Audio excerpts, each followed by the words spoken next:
नमस्कार, आदाब।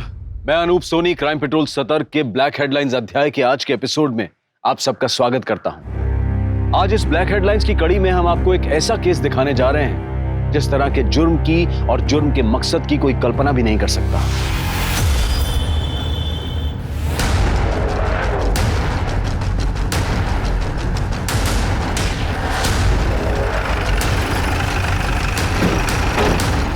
साइड हटिए आप लोग, साइड हटिए।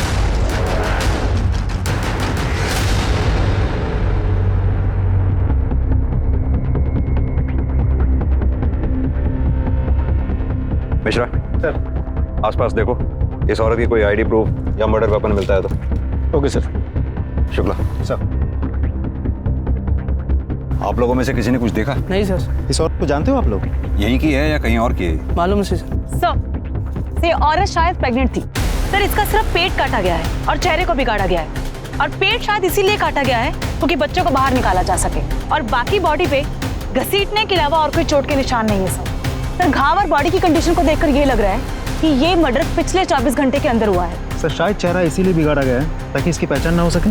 लेकिन शुक्ला, कोई किसी औरत का इस तरह से पेट चीट कर बच्चा क्यों निकालेगा? क्या मकसद हो सकता है उसका? दुश्मनी या बदला?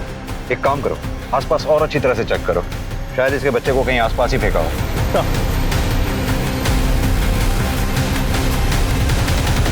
पोस्टमार्टम रिपोर्ट के मुताबिक औरत की उम्र 25 से 26 साल है। ज्यादा खून बहने की वजह से कल रात को यानी कि 2 फरवरी की रात 8 से 9 बजे के बीच उसकी मौत हुई है। सर, यूट्रस के साइज के हिसाब से करीब 7 से 8 महीने का भ्रूण था। मतलब कि बच्चे को जन्म से पहले उस औरत का पेट काटकर बाहर निकाला गया। पेट काट के बच्चा बाहर निकालने के लिए प्रॉपर सर्जिकल इक्विपमेंट्स का इस्तेमाल किया गया है, जैसे आमतौर पर डॉक्टर्स यूज करते हैं सर। लेकिन पेट काटने के बाद औरत को वैसे ही छोड़ दिया गया, जिसकी वजह से एक्सेसिव ब्लड लॉस हुआ और उसकी मौत हो गई। शुक्ला, या तो ये किसी नौसीखे का काम लगता है या फिर इस केस के पीछे 2 कारण हो सकते हैं, इलीगल अबॉर्शन और इलीगल डिलीवरी। उस औरत के साथ कोई बलात्कार या सेक्सुअल असॉल्ट का भी मामला सामने आया है? नहीं सर। मतलब कि शायद उस औरत का बच्चा ही उसकी मौत का कारण बना। लेकिन क्यों? भारतीय संस्कृति में औरत को देवी मतलब भगवान के बराबर माना गया है, बल्कि उसके भी ऊपर, क्योंकि वो अपने भीतर एक जिंदगी को पालती है और फिर असहनीय पीड़ा को झेलते हुए उसे जन्म देती है। हमने बच्चों के हॉस्पिटल, स्कूल, मोहल्ले, गलियों और यहां तक कि उनके घर से अगवा होने के किस्से सुने हैं, लेकिन एक गर्भवती महिला के पेट को चीरकर उसके अजन्मे बच्चे को अगवा करने का घिनौना जुर्म सब पहली बार सुन रहे थे। कौन थी औरत जिसके साथ इतनी बर्बरता की गई थी और क्यों? इससे किसी की क्या दुश्मनी, क्या नफरत होगी कि इतनी बेरहमी से इसका कत्ल करके उसके अजन्मे बच्चे को अगवा कर ले? क्या दुश्मनी और नफरत ही इस दिल दहला देने वाले जुर्म का कारण थी, या फिर वजह कुछ और ही थी?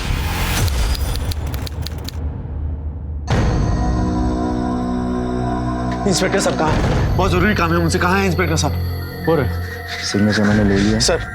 सर हमें एक रिपोर्ट लिखवानी है। मेरी बीवी कल सुबह से लापता है। सब्जी लेने के लिए मार्केट गई थी सर, अभी तक वो वापस नहीं आई। हर जगह पता किया, सब जगह ढूंढा सर, और तो और उसका फोन भी ऑफ आ रहा है सर। कहीं ऐसा तो नहीं वो अपने मायके चली गई हो? नहीं सर, वो वहां नहीं गई, मैंने वहां भी पता करा है सर। उसकी कोई फोटो वगैरह?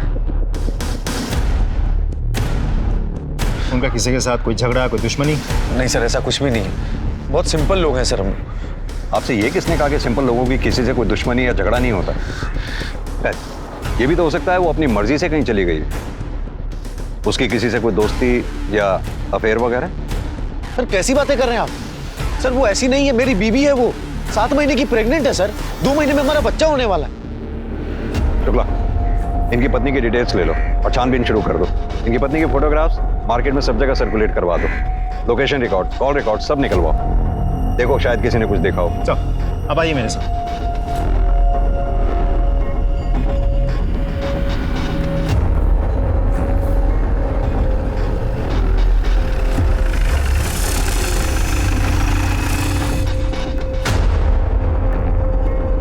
सर, हेमा देवरानी है मेरी, 7 महीने की प्रेग्नेंट है। हम लोग बहुत ध्यान रखते हैं उसका। वो तो प्रेगनेंसी में चलते फिरते रहना सेहत के लिए अच्छा होता है, इसलिए घर के छोटे मोटे काम करने देते हैं हम उसे। लेकिन कल जब वो सब्जी खरीदने निकली तो वापस घर ही नहीं लौटी। सर यकीन मानिए हमारे परिवार में कोई झगड़ा, कोई मनमुटाव है ही नहीं। सर आज के जमाने में भी हम लोग ज्वाइंट फैमिली में रहते हैं सर। 6 लोग के परिवार है। 7वें का तो बड़ी बेसब्री से इंतजार चल रहा है।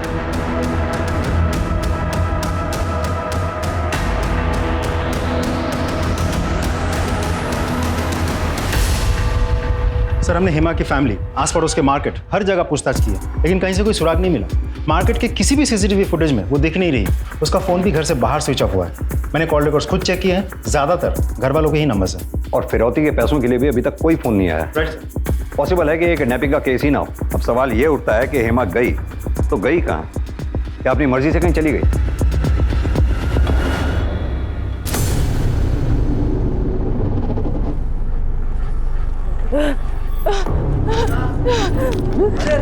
मैडम क्या हुआ आपके साथ? अरे संभलिए संभलिए संभलिए, संभलिए संभलिए अपने आप को। कोई पानी ला, पानी ला। मैडम पानी लेके आ दो। मैडम क्या बात है? क्या हुआ? अरे आपसे मिलने आ रही थी, अचानक बेहोश होकर गिर गई।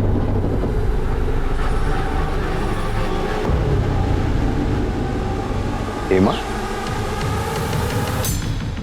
आइए। हेमा, हेमा क्या हो गया तुम्हें? अरे ये सब कहाँ चली गई थी तुम? मैंने उनको रोकने की बहुत कोशिश की, लेकिन नहीं रोक पाए। हेमा तुम क्या कह रही हो? मैं सब्जी लेने जा रही थी मार्केट में और मेरे सामने बहन आके रुकी। सब इतना जल्दी हो गया कि मैं कुछ समझ ही नहीं पाई, और जब समझ में आया तो उन्होंने मेरे आँख, मुंह और पैर बांध रखे थे। फिर पता नहीं वो मुझे वहां से कहाँ लेके गए और मुझे कमरे में बंद करके रख दिया। और फिर मुझे दर्द शुरू हो गया।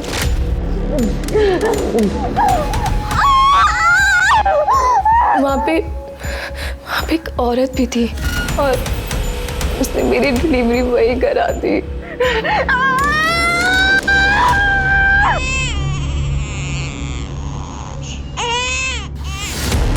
मेरे बच्चे को मेरे सामने से पता नहीं कहाँ लेकर चली गई।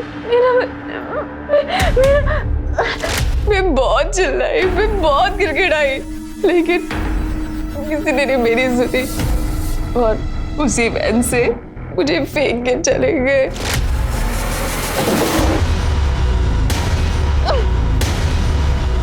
मैं बहुत मुश्किल से यहाँ तक पहुंची हूँ। आपने उन किडनैपर्स का या फिर उस औरत का चेहरा देखा है, या फिर कोई ऐसी बात जो आपको याद हो? सर, उनका चेहरा हमेशा ढका रहता था। सर प्लीज, मैं आपके हाथ जोड़ती हूँ, प्लीज मेरा बच्चा वापस ला दो।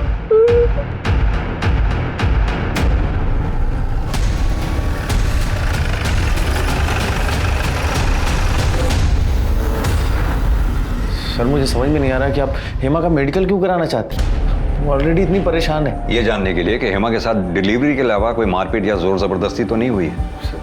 लेकिन हेमा बिल्कुल ठीक है, उसके साथ कोई मारपीट, कोई जोर जबरदस्ती नहीं हुई है। और एक बात, उसने किसी बच्चे को जन्म नहीं दिया, दे भी नहीं सकती क्योंकि वो प्रेग्नेंट ही नहीं थी।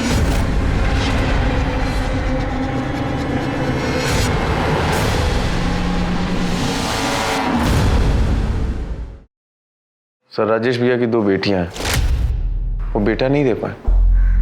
अब सबकी उम्मीदें हमसे हैं कि हम खानदान को एक बेटा, एक वारिस देंगे। सर हम तो बहुत कोशिश करते थे, लेकिन मैं कभी प्रेग्नेंट हो ही नहीं पाई। सर हालत इतनी खराब हो गई थी कि घर में आते जाते सब मुझे ताना देते थे। अब मैं उन्हें तो कुछ नहीं कह सकता था, तो अपनी सारी भड़ास मैं हेमा पर जाकर निकालता था। अतुल, देखो भगवान पे भरोसा रखो, जब वो चाहेगा बच्चा हो जाएगा। और अगर हमारी किस्मत में है ही नहीं तो हम क्या कर सकते हैं? दिमाग खराब है तुम्हारा। हम भगवान और किस्मत के भरोसे नहीं बैठ सकते। अब तू भी बताओ क्या करूं मैं? सर 7 महीने पहले हमने ये प्लान बनाया कि सबको जाकर के झूठ कह देंगे कि हेमा प्रेग्नेंट है, और प्रेगनेंसी के 7वें महीने में ये किडनैपिंग का नाटक, ताकि हेमा जब लौटकर वापस जाए और सबको बताए कि उसने अपने बेटे को खो दिया है, तो पूरे परिवार की सिंपैथी मिले और हमें ताना भी नहीं सुनना पड़े। सर मैंने तो अतुल को कहा था कि ये सब करने का कोई फायदा नहीं है, लेकिन इन्होंने। तुम दोनों कुछ पागल हो क्या, या अपना दिमाग इसी तरह की घटिया प्लानिंग में इस्तेमाल करते हो? कभी IVF सेंटर का नाम नहीं सुना आप लोगों ने? वहीं चले जाते। न जाने तुम जैसे कितने कपल्स जो औलाद के लिए तरसते हैं, उन्हें अपनी औलाद मिली है वहां से। यार really sorry sir. We are sorry. अभी तो जाने दे रहा हूं आप लोगों को। अगली बार ऐसा कोई नाटक किया तो मेरे से बुरा कोई नहीं होगा। जा सकते हैं आप लोग। Thank you thank you sir. Sir.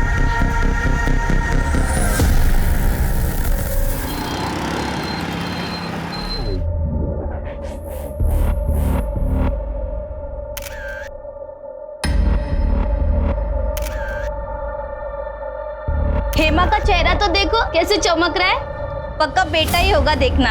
Hema, आज तेरी गोद भराई है, माँ बनने वाली है तू। अरे थोड़ा तो मुस्कुरा दे। क्या हुआ हेमा, सब ठीक है ना? तू कुछ परेशान लग रही है। जया भाभी, हेमा का पूरा परिवार है उसका ध्यान देने के लिए, आप अपना देखिए। आपको भी तो 2 महीने में बच्चा होने वाला है। बाकी हेमा को डरने की कोई जरूरत नहीं है ना हेमा?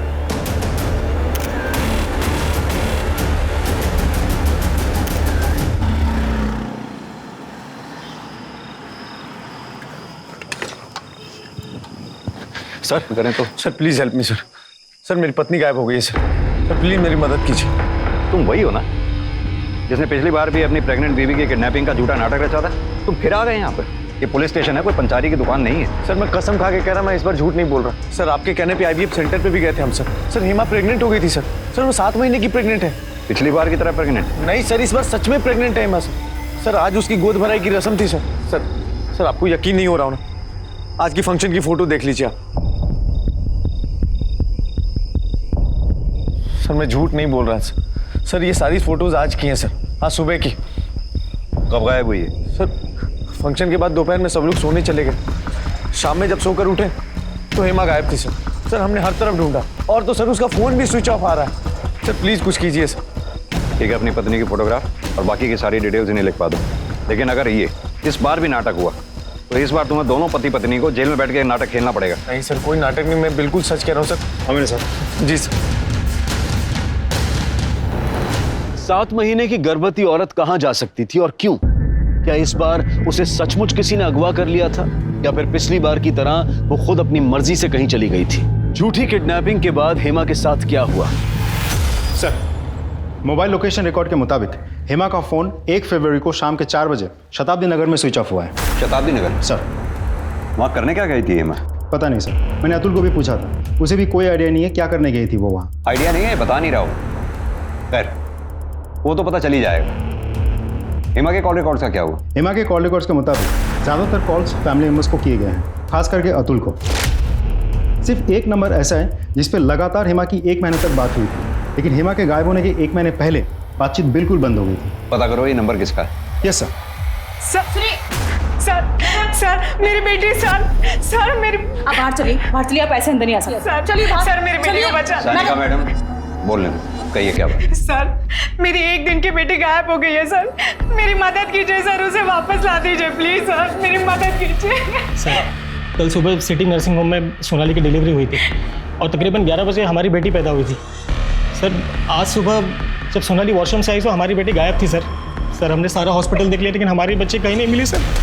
सर मेरी बेटी को वापस ला दीजिए सर, उसे ढूंढ दीजिए सर। देखिए आप शांत हो जाइए, चिंता मत कीजिए, हम जल्द से जल्द आपकी बच्ची को ढूंढने की कोशिश करेंगे। आप कंप्लेंट लिखवा दीजिए बाहर। तिवारी मैडम इनकी कंप्लेंट ले लो आप।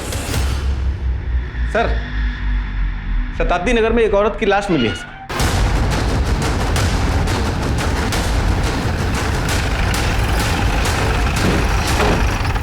साइड हटिए आप लोग, साइड हटिए।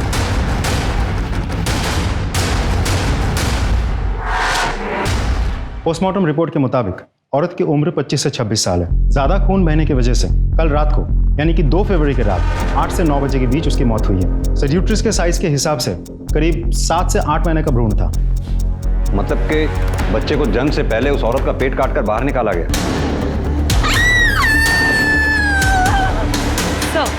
सर जहां उस औरत की लाश मिली थी उससे कुछ दूरी पर 7 महीने का भ्रूण भी मिला है। इन सारी चीजों को देखते हुए और बॉडी की डिटेल्स को देखते हुए ये लाश हेमा की लगती है। शुक्ला एक काम करो, हेमा के हस्बैंड अतुल को लाश की शिनाख्त के लिए बुलाओ।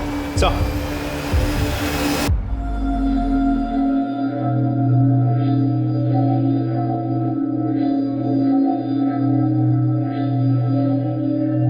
बॉडी के ऊपर से हमें एक कपड़े और गहने मिले।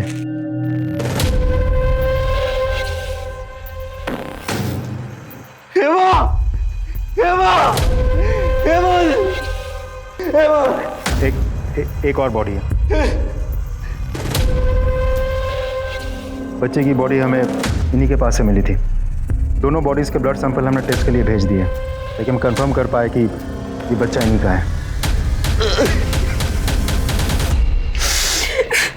देखिए, मैं जानता हूँ ये मौका नहीं है ऐसे सवाल करने का, फिर भी क्या कोई ऐसा है जिस पे आप लोगों को शक हो, जो ये कर सकता हो?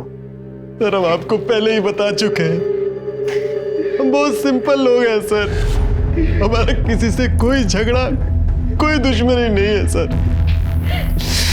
तो शायद ही कोई ऐसा हो जो हेमा के मां बनने से दुखी होगा।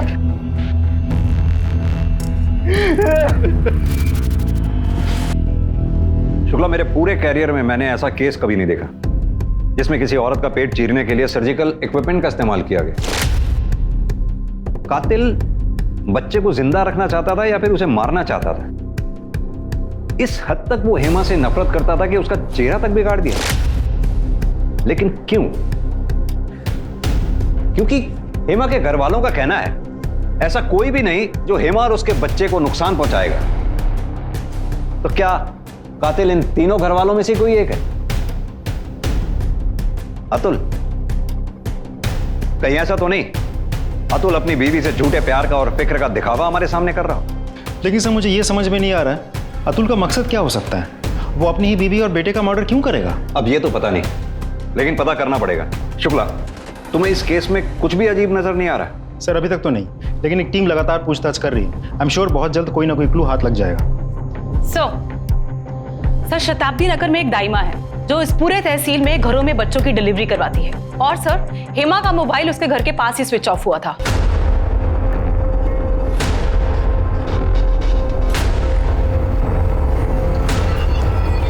आप इसे जानती हैं? जी, इसे कैसे भूल सकते हैं? अभी 2 दिन पहले तो आई थी हमारे पास। क्यों आई थी ये आपके पास? जाके एक समस्या थी, वही हल कराने आई थी हमारे पास। दाइमा, क्या आप मेरी मदद कर सकती हैं? मुझे ये बच्चा नहीं चाहिए, प्लीज गिरा दीजिए इसे। बोरा गई है क्या? हाँ, क्या बोल रही है? अरे हम इन हाथों से दुनिया में नया जीवन लाने का काम करते हैं, और तू हमें जीव हत्या करने को कह रही है? अरे क्यों मारना चाहती है अपने बच्चे को? बिटिया, वो बड़े किस्मत वाले होते हैं जिन्हें ऊपर वाला औलाद देता है। तो आप ये बच्चा गिराने में मेरी मदद नहीं करेंगी? ना बिटिया, ये पाप हमसे तो ना होगा। क्या हेमा अपना बच्चा गिराना चाहती थी? हाँ, तो यही तो बोल रहे हैं हम आपको इतनी देर से। उसने कुछ बताया कि वो क्यों अपना बच्चा गिरवाना चाहती थी? नहीं, हमने भी बहुत पूछा पर कुछ बोली नहीं वो। अच्छा, कोई आया था उसके साथ या वो अकेली आई थी? आई तो अकेली थी, पर हाँ, बार बार अपना फोन देख रही थी। क्या देख रही थी मोबाइल में? वो तो मालूम नहीं, लेकिन वो बोली कि दाइमा, क्या मैं फ़ोन चार्ज कर सकती हूँ यहाँ पे? वो देखिए ना, बैटरी ख़त्म हो रही है तो फ़ोन बंद हो जाएगा। बिटिया, हमें तो कोई दिक्कत नहीं है, पर तुम खुदे देख लो, बिजली नहीं है, शाम को 6 बजे तक आएगी। अच्छा, आप ये बता सकती हैं कितने बजे के आसपास की बात रही होगी? जी, कोई शाम के 4 बजे होंगे। शुक्ला, बड़ी अजीब सी बात है। हेमा बच्चा चाहती थी, बच्चे को जन्म भी देने वाली थी, वो भी लड़का जिसके लिए उसकी फैमिली ने उसे परेशान कर रखा था। सुबह ही उसकी गोद भराई हुई थी, फिर अचानक ऐसा क्या हुआ होगा जिसके लिए वो बच्चा अबॉर्ट करवाना चाहती थी? माजरा क्या है, कुछ समझ में नहीं आया। सर, वैसे हमने विमला दाई का बयान चेक कर लिया है, वो सच बोल रही थी। उस एरिया में दोपहर 2 से शाम के 6 बजे तक बिजली नहीं रहती, और उस एरिया में आसपास कहीं भी सीसीटीवी कैमरा भी नहीं है। सीसीटीवी नहीं है, पर यह तो हो सकता है कि किसी इंसान ने कुछ देखा हो, कुछ सुना हो। हेमा उस दिन अपना फोन चार्ज करना चाहती थी। शुक्ला, हेमा के साथ जो कुछ भी हुआ तो 4 बजे से 9 बजे के बीच में हुआ। सर, हेमा के कॉल रिकॉर्ड्स में जो नंबर मिला था, जिस पर 1 महीने तक उसकी लगातार बात हुई थी, और उसके गायब होने से पहले अचानक 1 महीने पहले उसकी बातचीत बंद हो चुकी थी, वो नंबर महेश शर्मा का है। ये Mahesh Sharma nature IVF clinic में पार्ट टाइम वार्ड बॉय का काम करता है, जहां हेमा अपने बच्चे के ट्रीटमेंट के लिए गई थी। महेश शर्मा? सर ये महेश शर्मा तो सिटी नर्सिंग होम में भी वार्ड बॉय का काम करता है, और जिस दिन मयूरेश और सोनाली की 1 दिन की बेटी गायब हुई थी उसी दिन से वो काम पे नहीं आ रहा है, फोन भी स्विच ऑफ आ रहा है। सर महेश का फोन ऑन हुआ और उसकी लोकेशन भी ट्रेस हो गई। शुक्ला, इससे पहले कि वो दोबारा फोन बंद करे या गायब हो जाए, उठा के ले आओ उसे। सर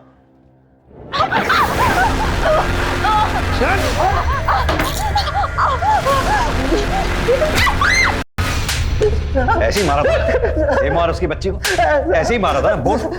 हम कुछ नहीं किए, सब सच बता रहे हैं, कसम खा के बोल रहे हैं साहब, हम निर्दोष हैं, हम कुछ नहीं किए। झूठी कसम खाना छोड़ और सच उगलना शुरू कर, वरना हेमा और उसकी बच्ची के मर्डर के जुर्म में यही जिंदगी भर सड़ेगा, समझा? सच ही तो बोल रहे हैं साहब, वो हेमा मैडम जी से थोड़ी बातचीत हो जाती थी, उसके बाद बस उतना ही था साहब। फिर वो एक दिन चेकअप को आई तो। ए सिस्टर, ऐसे मुंह लटकाए काहे बैठी हो? अरे माँ बनने वाली हो, जरा खुश रहा करो। महेश भाई, कैसे खुश रहूं मैं जब पता है कि मेरे पेट पे बेटा नहीं एक बेटी है, वो बेटी जो किसी को भी नहीं चाहिए। मैं जाके भी अपनी बेटी को नहीं रख सकती। हो सकता है कि मैं अपनी बेटी को खुद ही मार दूं। माँ होकर ऐसे राक्षस जैसी बातें काहे को करती है? अरे कितने भले मानस है जो बच्चा गोद लेने के लिए तरस रहे हैं, उन बेचारों को दे दो, उनका जीवन सफल हो जाएगा। हेमा को ये किसने बताया कि उसके पेट में लड़का नहीं लड़की है? डॉक्टर ने? हमका बताए, कौन बताया? हमें तो वही बताई थी। फिर 1 महीने बाद हेमा मैडम जी अपनी वादे से मुकर गई और हमारी जान आफत में आ गई। काहे कि हम सामने वाली फैमिली से बेटी देने के लिए एडवांस पहले ही उठा लिए थे, इसलिए हम सोनाली की बेटी को चुरा लिए। इसे पता लगवाओ कि सोनाली और मयूरेश की बेटी कहाँ पर है, उसे यहाँ लेकर आओ। इसके ऊपर इलीगल अडॉप्शन, किडनैपिंग, हेमा और उसके बच्ची के मर्डर का चार्ज लगाओ। और हाँ, इसके कॉल रिकॉर्ड्स और मोबाइल लोकेशन रिकॉर्ड सारे निकलवाओ। पता करो 2 फरवरी को ये कहाँ था जिस दिन हेमा शताब्दी नगर गई थी, जहाँ उसका मर्डर हुआ था। सर यस इंस्पेक्टर, हेमा ने IVF ट्रीटमेंट के लिए हमारे क्लिनिक में रजिस्टर करवाया था, पर हमने उसे ट्रीटमेंट नहीं दिया। नहीं दिया मतलब? हेमा तो प्रेग्नेंट थी। हाँ, पर हमारे ट्रीटमेंट देने से कुछ दिन पहले ही वो नेचुरली प्रेग्नेंट हो गई थी। लेकिन डॉक्टर, जहां तक हमें पता है हेमा के पति अतुल का स्पर्म काउंट लो था, जिसकी वजह से हेमा प्रेग्नेंट नहीं हो सकती थी। इसे ही तो चमत्कार कहते हैं। जब इंसान पूरी तरह से हताश हो जाता है तो ऊपर वाला उसे निराश नहीं होने देता। क्या कभी हेमा ने ये जानने की कोशिश की कि उसके पेट में जो बच्चा है वो लड़का है या लड़की? एक नहीं कई हजार बार पूछा था, पर मैंने उसे साफ मना कर दिया था। उन्होंने आपसे कभी बच्चा अबॉर्ट करवाने की बात की थी? नहीं। Excuse me doctor. Yes. Hello. हाँ, DNA रिपोर्ट आ गई तो बच्चे से हेमा का DNA मैच कर गया, तो हेमा के पति अतुल से भी कर गया होगा ना? क्या?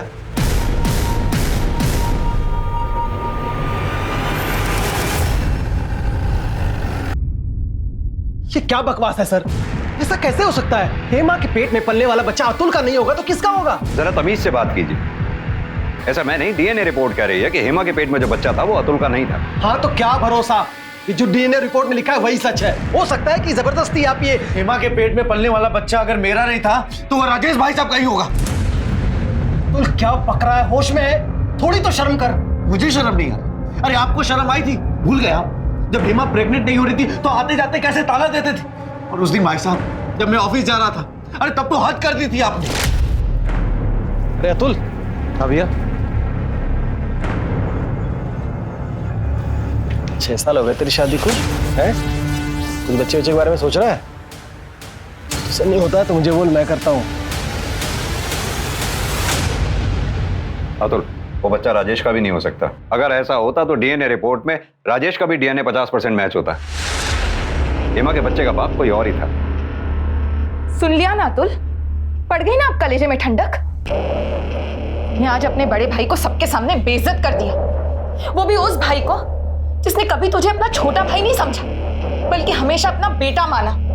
सर, ये अतुल अपनी बीवी के प्यार में अंधा हो चुका था, इसे तो ये तक नजर नहीं आया कि इसकी बीवी कहाँ कहाँ मुंह मारती फिर रही थी। क्या मतलब? सर, हमारी कॉलोनी में यहीं आगे एक कपल रहता है, जया और अश्विन। हेमा उनके घर घंटों बिताती थी।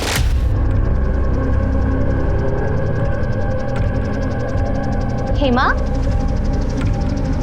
मंदिर से आ रही हो? हाँ भाभी। क्या हुआ? पूरा पसीना पसीना हो रही हो। चलो थोड़ी देर मेरे यहाँ आराम कर लो, फिर चली जाना। भाभी मैं शाम को आता हूँ। नहीं, कुछ नहीं, चलो अंदर, चलो चलो चलो जल्दी चलो। मैंने खुद कितनी बार देखा है कि जया अपने घर का दरवाजा बाहर से बंद कर उन दोनों को अकेले छोड़कर चली जाती थी। अब भगवान ही जाने वो दोनों अंदर अकेले में क्या क्या गुजराते थे। ज़बान संभाल के। अरे तू मुझे क्या चुप करवा रहा है? ये सब तेरी बीवी तेरे पीठ के पीछे करती थी जब तू ऑफिस में रहता था। सर, अभी जब हेमा प्रेग्नेंट हुई थी, उसी के आसपास जया भी प्रेग्नेंट हुई थी। लेकिन कहते हैं ना, भगवान सब देखता है। अभी 1-2 दिन पहले उस कमीनी जया का बच्चा भी गिर गया। ताला लगा हुआ है यहाँ। कोई है क्या आसपास? देखो सर, ये इस एरिया का वॉचमैन है। ये घर क्यों बंद है? घर वाले कहाँ हैं? क्या जाने साहब, जया भाभी का बच्चा पैदा होते ही गुजर गया। 3 तारीख को गए थे दफनाने के लिए, उसकी अगली सुबह से ताला जड़ा हुआ। ठीक है, तुम जाओ। Okay sir. शुक्ला सर, ये जया और उसके हस्बैंड का फोन नंबर पता करो। दोनों के call records, mobile location records सब पता करो। दोनों के फोन सर्विलांस पे डालो, पता करो ये दोनों हैं कहाँ पर। शुक्ला, अगर उर्मिला सच बोल रही है तो हेमा और उसके बच्चे के कत्ल में ये अश्विन एक अहम संदिग्ध है। पर एक बात समझ में नहीं आई, हेमा ने खुद महेश और विमला दाई से ये क्यों कहा कि उसके पेट में बेटी पल रही है, जबकि उसके पेट में बेटा पल रहा था? उसे किसने गलत इंफॉर्मेशन दी होगी जिसकी वजह से वो अबॉर्ट तक करवाने पहुंच गई? अब उसके बच्चे का बाप है कौन? अश्विन या फिर कोई और? सर, अतुल के कॉल रिकॉर्ड्स में एक नंबर मिला जिस पर उसके अक्सर बातचीत होती है। किसका नंबर है? सर, अतुल के घर में काम करने वाली बाई रत्ना का। और जब हमने रत्ना के बारे में पता किया तो ये पता चला कि रत्ना भी 7 महीने प्रेग्नेंट है और अतुल उसे पिछले कुछ दिनों से पैसों की मदद कर रहा है। ओह, तो कहानी में एक और ट्विस्ट। ये सिंपल लोग तो कुछ ज्यादा ही घुमावदार निकले। चलो इस रत्ना से भी पूछताछ कर लेते हैं कि उस पर इतनी मेहरबानी किस लिए। हाँ साहब, ये सच है कि मैं मिश्रा जी के वहाँ मेड का काम करती हूँ। अतुल साहब तो भगवान समान है। उन्होंने मेरी हालत देखकर खुद ही बोल दिया कि तुम आराम करो और तनख्वाह घर में ही मिल जाएगी। इसी हालत की वजह से अतुल तुम्हें तनख्वाह दे रहा था या फिर वजह कोई और थी? या फिर इसलिए दे रहा था क्योंकि तुम अतुल के बच्चे की माँ बनने वाली हो? ये कौन बोल दिया साहब? हम गरीब हैं, हमें तो कोई भी कुछ भी आके बोल देता है। लेकिन उस भगवान समान आदमी पर कीचड़ मत उछालिए। वो तो हेमा दीदी को इतना प्यार करते हैं कि किसी की तरफ नजर उठाकर भी नहीं देखते। प्यार करते थे। अब ना तुम्हारी हेमा दीदी रही और ना ही उसका बच्चा, क्योंकि दोनों को रास्ते से तुमने हटा दिया ताकि तुम अतुल की जिंदगी में शामिल हो सको। सच है ना ये बात? क्या हेमा दीदी नहीं रही? ये तो मुझे नहीं पता साहब। मैं तो कई महीने से घर से बाहर भी नहीं निकली। पर ये सब कैसे और कौन किया? सब कुछ तो ठीक चल रहा था। हमें याद है हेमा दीदी जब पेट से थी तो अतुल साहब को डर था कि कहीं उनकी बेटी ना हो जाए। और साहब, अतुल साहब को पता था कि हमारे पहले से 2 बेटे हैं और वो कुछ महीने पहले हमारे पास आए। रत्ना, अगर इस बार भी तुझे बेटा हुआ और हेमा को बेटी, तो क्या हमारी बेटी के बदले तू अपने बेटे को देगी? किसी को कुछ पता नहीं चलेगा, तेरे पति को भी नहीं। बोल, देगी अपने बेटे को? और इसके बदले में मैं तुझे 5 लाख रुपए भी दूंगा। फिर जब तुम्हें यह पता लगा कि हेमा के बेटा होगा, तुम्हें 5 लाख रुपए जाते हुए नजर आए, इसलिए तुमने हेमा और उसके बच्चे को रास्ते से ही हटा दिया ताकि अतुल की जिंदगी में ना सिर्फ तुम्हारा बच्चा और तुम भी आ जाओ। नहीं साहब, जितना आप बोल रहे हो उतना तो दिमाग भी नहीं है हमारे पास। कसम से साहब, हमने हेमा दीदी को नहीं मारा। Excuse me sir. बोलो Mishra. Good, very good sir. Jay और अश्विन पकड़े गए।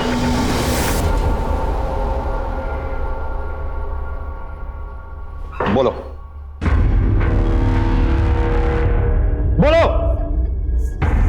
सर, मेरी पहली शादी में मेरा तलाक हो चुका था। मेरे पहले पति ने दोनों बच्चों को अपने पास ही रख लिया था। उसके बाद मैं अश्विन से मिली और हम दोनों ने शादी कर ली, जबकि मैं मेरी पहली शादी में ही अपनी नसबंदी करा चुकी थी। सर, मुझे तो नहीं, लेकिन अश्विन को अपना बच्चा चाहिए था जो मैं उसे नहीं दे सकती थी। फिर मुझे हेमा और उसके हालात के बारे में पता चला। मुझे पता चला कि अतुल के लो स्पर्म काउंट की वजह से वो कभी माँ नहीं बन सकती है। फिर हमारे बाबा जी ने हमें बताया कि हमारी किस्मत में बच्चा है, लेकिन वो हमें हेमा के ज़रिए मिल सकता है। इसलिए फिर मैंने हेमा से धीरे धीरे दोस्ती बढ़ाई। उसके बाद वो अपना दुख बताने के लिए मेरे पास आती थी और फिर मैं उसे लस्सी या जूस में नशे की गोलियां मिलाकर दे देती थी, जिससे वो सो जाती थी। और उसके बाद अश्विन उसके साथ संबंध बनाते थे इस उम्मीद में कि वो हमें हमारा बच्चा देगी, वो बच्चा जिसे वो अनजाने ही हमारे लिए पैदा करेगी। फिर हेमा ने एक दिन मुझे बताया कि वो बिना IVF ट्रीटमेंट के नेचुरल तरीके से प्रेग्नेंट हुई है। तो हम समझ गए थे कि वो बच्चा अश्विन का ही है। उसके बाद हमने अपना प्लान आगे बढ़ाया और फिर मैंने भी सबको बोला कुछ दिन में कि मैं भी अब प्रेग्नेंट हूँ। हेमा मुझे बताती थी, बल्कि हेमा क्या बताती थी मैंने खुद देखा था कि उर्मिला उसके साथ अच्छा बर्ताव नहीं करती थी, क्योंकि हेमा एक बेटी को जन्म देने वाली थी। पपीता बच्चे की सेहत के लिए बहुत अच्छा होता है, खा ले। नहीं भाभी, बिल्कुल भूख नहीं सच में। ये बच्चे के लिए अच्छा है, खा ले, थोड़ा सा खा ले। उर्मिला भाभी, ये क्या कर रही हैं आप? आपको पता है ना हेमा प्रेग्नेंट है और पपीता गर्म होता है, इतना भी नहीं पता? बच्चे को नुकसान कर सकता है।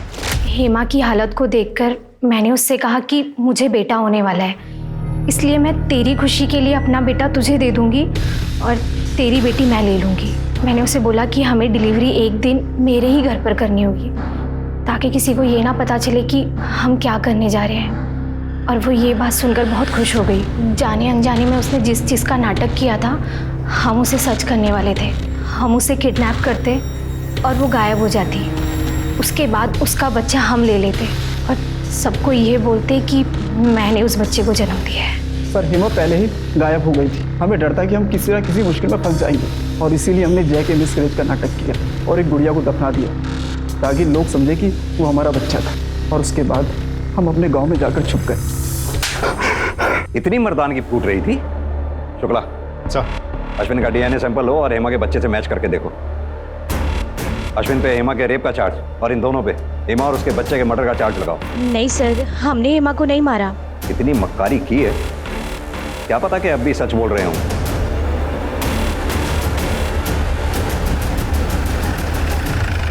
सर, जैसा आप सोच रहे हैं वैसा कुछ भी नहीं है। मुझे नहीं पता जया ने आपसे झूठ क्यों बोला। जया को झूठ बोल के क्या मिलेगा, लेकिन आपको सच बोल के थोड़ी बहुत राहत जरूर मिल सकती है उर्मिला जी। इसलिए अब आप सच बोलिए, वरना पुलिस को गुमराह करने के मामले में आपको अरेस्ट भी किया जा सकता है। समझिए आप? अब आप बोलिए।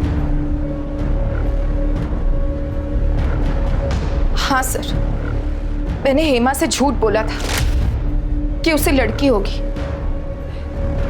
क्योंकि मैं नहीं चाहती थी कि वो लड़के को जन्म दे।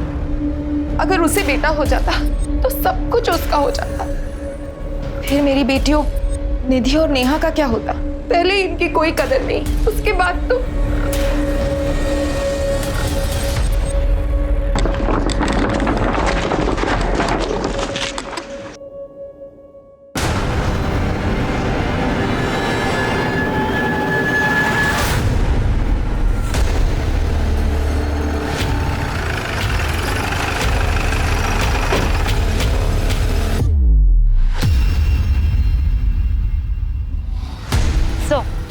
हेमा की तरह ये औरत भी प्रेग्नेंट थी, इसका भी पेट काटा गया है।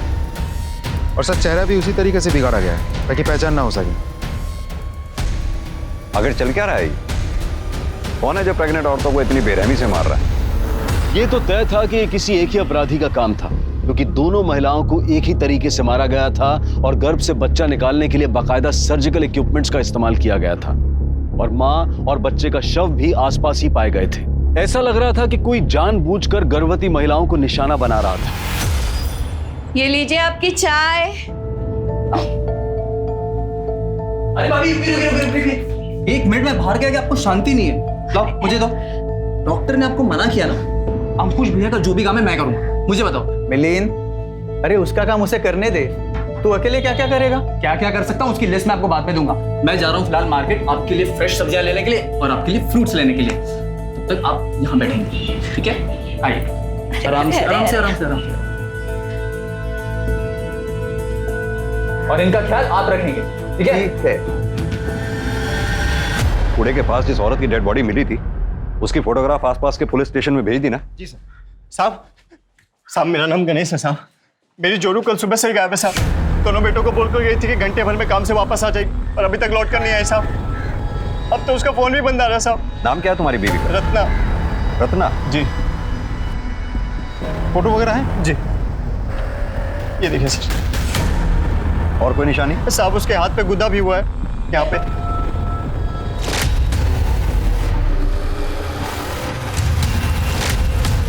आइए हमारे साथ। जी। रत्ना! रत्ना ये क्या हो गया तुमको रत्ना? रत्ना की बॉडी के साथ एक बच्चे की भी बॉडी मिली। रत्ना को भी ठीक उसी तरह से मारा गया था जैसे कि हेमा को। रत्ना भी हेमा की तरह प्रेग्नेंट थी। अर्जेंट बेसिस पे रत्ना के कॉल रिकॉर्ड्स और मोबाइल लोकेशन रिकॉर्ड्स निकलवा। पता करो उसके मोबाइल की लास्ट लोकेशन क्या थी। ये जो भी है, इससे पहले कि वो दूसरी प्रेग्नेंट लेडीज को अपना शिकार बनाए, हमें उस तक पहुंचना होगा।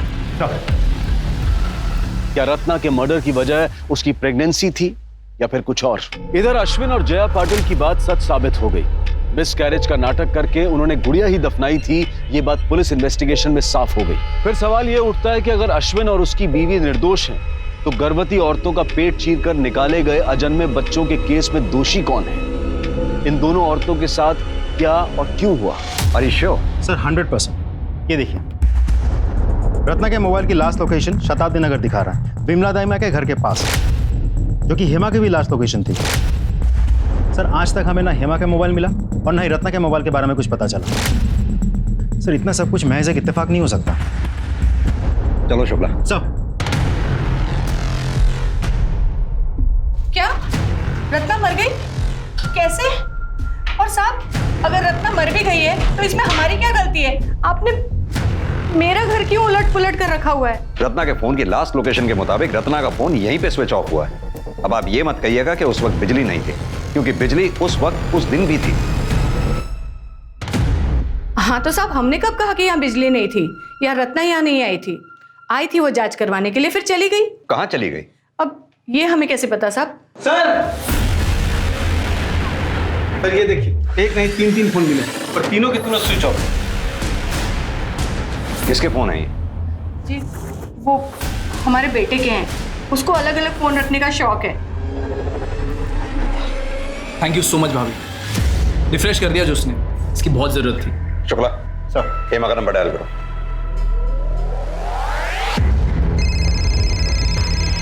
रत्ना का नंबर डायल करो।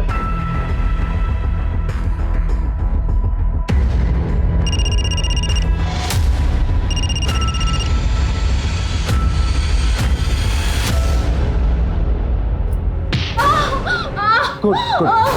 मैं ना का डॉक्टर हूँ, हाँ तो मुझसे जरा ठीक से पेश आना। सब मिलिंद नाम है उसका, वो डॉक्टर बनना चाहता था। मैं भी ये सुन के बहुत खुश हुई थी कि बेटा डॉक्टर और माँ दाई माँ सब बढ़िया चलेगा। और उसने 3 बार पेपर दिया और तीनों बार फेल हो गया, पर उसने हिम्मत नहीं हारी थी। उसने बोला कि माँ देखना, एक दिन जरूर डॉक्टर बन के दिखाऊंगा। अभी तो सर्जरी भी तो करूंगा ना, है ना? आराम से आराम से। हाँ प्रैक्टिस करूंगा तो डॉक्टर क्या सर्जन भी बन जाऊंगा। मैंने सोचा ये भी ठीक है, कोई अपनी माँ के पेट से थोड़ी ना सीख के आता है। तभी से उसने डॉक्टरों वाले सारे औजार इकट्ठा करना शुरू कर दिए, कैंची, छुरी, ब्लेड, सब कुछ। मिलिंद है कहाँ पर? भगवान जाने सब कहाँ मिलेगा। सुबह जाते वक्त सिर्फ इतना ही बोल के गया था कि अम्मा आज प्रैक्टिस है। प्रैक्टिस? जी। मिलिंद का नंबर दो हमें। नंबर दीजिए जल्दी। सब चिल्लाने से क्या होगा, हमको नहीं याद उसका नंबर। फोन दीजिए। मिलिंद का नंबर याद। हेलो, हाँ मैंने अभी अभी आपको एक नंबर भेजा है, मुझे तुरंत उस नंबर की लाइव लोकेशन चाहिए।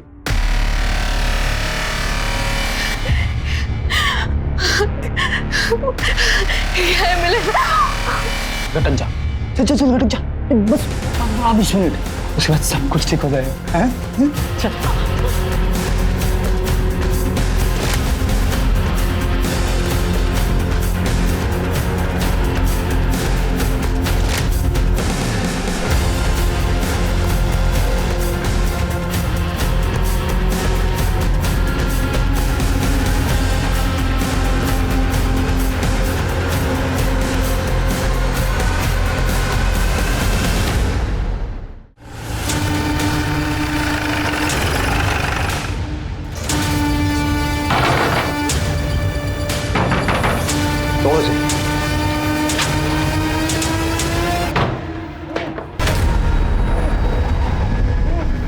मिलिंद कहाँ है? मिश्रा खोलो इसको।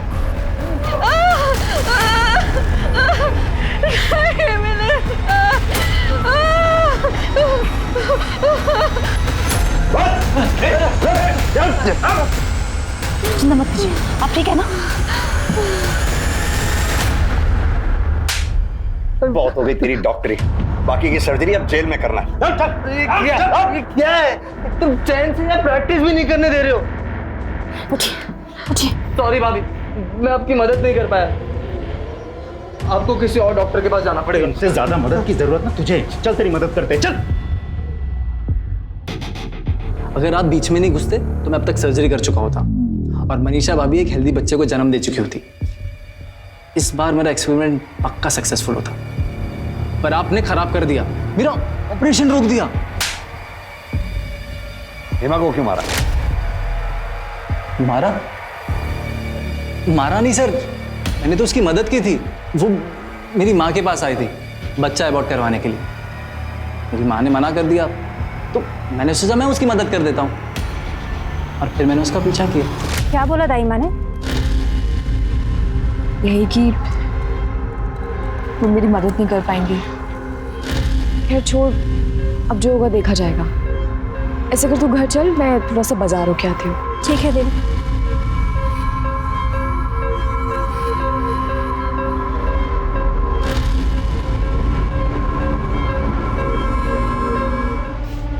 आप चाहो तो बच्चा अबॉर्ट करने में मैं आपकी मदद कर सकता हूँ। अब नहीं, आप घबराइए मत, मैं एक डॉक्टर ही हूँ और मैंने काफ़ी डिलीवरियाँ कराई है।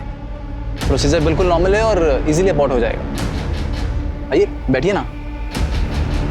फिर मैं उसे अपने घर के पीछे खाली गोदाम में ले गया। ये तुम कहाँ लेके आए हो मुझे? तुम तो कहते तुम डॉक्टर हो। हाँ मैं हूँ, टेंशन मत लो। देखो मुझे ना तुमसे कुछ नहीं करना। रुक।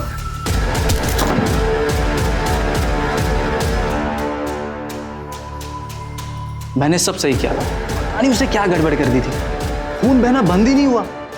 जब बच्चा बाहर आया वो रोया तक नहीं। फिर मैं समझ गया कि दोनों मर चुके हैं। मुझे बहुत गुस्सा आया उस औरत पर। अरे थोड़ा कोऑपरेट कर लेती तो क्या हो जाता, पर नहीं, दोनों की लाश को मैंने ठिकाने लगा दिया।